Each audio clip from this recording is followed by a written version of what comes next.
আজকে তুই আয়, আমি দেখবো তুই কিভাবে নামাজ পড়তে যাস। আরে আমার ড্রেসটা তো ভিজে গেছে, যা গিয়ে চেঞ্জ করে আসি, না হয় আবার জামাত পাবো না।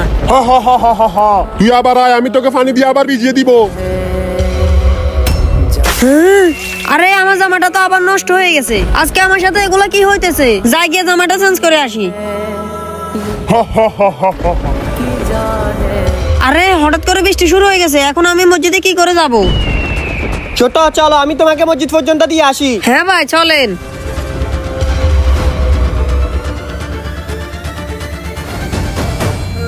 ছোট ভাই, মসজিদটা চলে আসছে। আরে ভাই আপনি নামাজ পড়বেন না? না, আমি নামাজ পড়বো না। কিন্তু কেন? আরে আপনি কে?